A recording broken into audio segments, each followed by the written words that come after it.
postgrad, that is your starting point for your innovative career. For most successful people in innovative work, the very first years of what you do is the things which matter.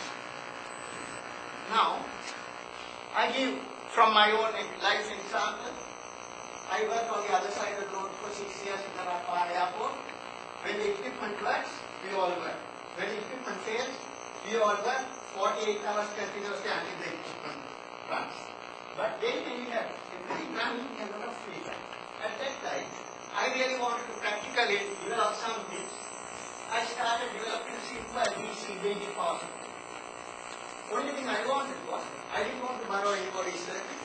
I want to apply what I learned in my second and third year, good old day electronics, to come up with a practical problem. So, few things I wanted to practice, no copying of others' work, but keep seeing what other people do. Can I do better than them? Thirdly, in my case, for those works I had no support. That's not been a postgrad. Because my senior engineer was all the time in the computer system and the communication. He had to run with my support. So he said, in your free time you do what you want, that's fine. So the result was, because I did creatively, within less than 2 years, I was one page in a British electronic engineering magazine. Not my entire electronics. My English was very bad. My good civil engineer wrote my answer because my answer was very bad. Then, with that work, I said, no, when I get one page in a British magazine, when I was only 22 plus years old, I said I should do it. Then I continued that. My UN project manager said, you have done well, now you publish in American magazine. So my next few papers ended up in Electronics Magazine, where the famous Moore's law was found. So anyway, all these things gave me some practical skills on power supply design. So, what I say here is, if you practically explore something, your knowledge gets set in your brain to apply any kind. You say in another couple of next few slides, I'll show how this helped me after almost 30 years. At workplaces, you learn about jargon, you practice that jargon, that is real engineering. And here with all those practical skills, remember, in the science and technology world, the most important thing is common sense. Common sense with practical engineering skills to go into practical expert knowledge, applicable knowledge. Then you do good pieces of how to learn and how to apply.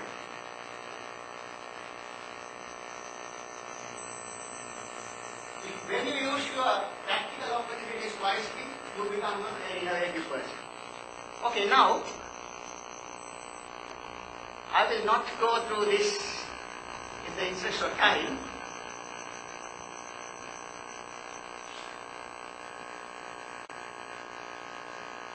Basically what this tells you is that the first 4 to 5 years is the most useful time for you to do innovative work. Now that is the time where you are fresh with your theory, which you can think and apply, and more you apply, more you understand that why it is done that way. Then, with that one you get exposed to the practical world. Then, sometimes, when you are in university, you are a trainer. You get training opportunities, you can use it innovatively. You learn something new, teach it to your students, document it in an international basis. That's how I did this when I was at the Clark Center for 10 years. I was able to get several books published in UK and USA. I think that was a little bit of innovative thinking of mine. I developed a course, had a good course, I brought it to a particular level, then I took the risk, can you write a book? If it gets accepted, you are all. So, look, our editing in a country like Sri Lanka is very important here. Because otherwise they think he's a guy from some terrible country, why should we talk to him and so on. did not give it. The important thing is learning is a lifelong. I mean, I'm 60 plus years old. When I was finishing my last book 1 month back, at the end of it I said, oh, I learned something worth about 5 years of my learning. New. Okay, now I'm just jumping into 4 or 5 real world examples where I worked on innovative work, where most of these things ended up as international patents, or some are going into international patents. And my university has spent about $150,000 filing 4 or 5 patents on my behalf. Okay, your cellular phones, what is your most important problem? Battery runtime. Why? The chips inside this is not efficient. So can you find some solution to that? So that's one of the problems we got. Then, from my Sri Lankan experience, we started thinking, can we come up with better lightning protection using new devices? I'll tell you what those new devices will say. Third thing is, in the 4 season countries, you always have hot and cold water. When you open the hot water tap in the early morning, you waste about 2 to 3 liters of water until the cold water is very deep, the lines get flushed. So, is there a commercial cheap solution for that one? No. Then, about 2 years back, I started thinking, putting my first and second year engineering here. As a first year engineering student, second year engineering, nothing more than that. In all these things what we do. Then, AC line voltage fluctuations.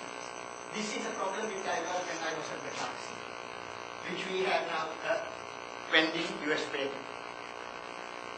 One of my dream projects, you mentioned about energy. Like when you break the car, 700 kilogram car, 60 kilometers per hour, half MV square is wasted on 4 wheels. Can you convert your wheels into electromagnetic brake? You build the motor on it. So I can't talk anything more than that because my university said, keep your mouth shut.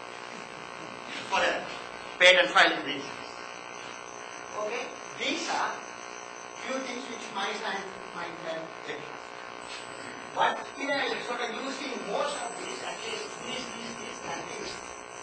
Before I left the country, my class in the last year, I saw the new devices coming as supercatalogs. We are taught, don't pass on anything more than 1,000, 2,000, 10,000 microfarads. But today you have 5,000 farad capacity, which is for supercatalogs. So when I started playing with these things before I left the country, I said, can I use these things in some creative way? I didn't know what to do. Then my mind started working, doing not my engineering really. When I do my gardening, when I do cartooning like my hobby now, these things came up to my mind.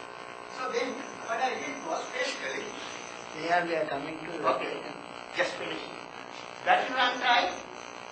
This is a block diagram of cellular phone. Load power regulator, which is linear. They waste energy. Switching power supplies efficient, but they are not very high quality. So what we did was, we used first year capacitor charging knowledge to put a capacitor in series with a linear power supply. We got that.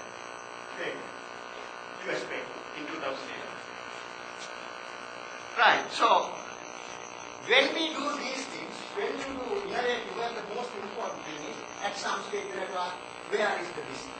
Now in this chip energy business, when we had to ask this question, what we did was, we looked at the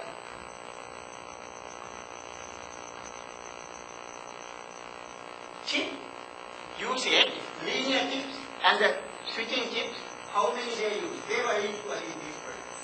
So what we did was, we had a reason to do it, then we would put some engineering and we went into a back of a business card analysis of this problem, started with it. Then we got the people working with basic things like these things what you learn in your first year. Then we went into details and we got the power supply with twice the efficiency than the linear regulator. It's a patent. Then in that world we learned what the global community was doing. Second idea, can we use supercapacitors for energy light research absorption. Yes, we tested it. We found it possible. So we went into a circuit which is now used by an Australian company in a product which is coming out of China now, October. So this one is a patented technique now a company is using. Then in these projects you have to have your institution having a commercial group who will help you with your patent searching, whether there are patents, free to operate, all those things. So those people have to do legal work, information search, etc. So all these things are important. Then your product's continuous improvement. Longer term R&D are always success stories. One has the example is Commercialization. My last slide.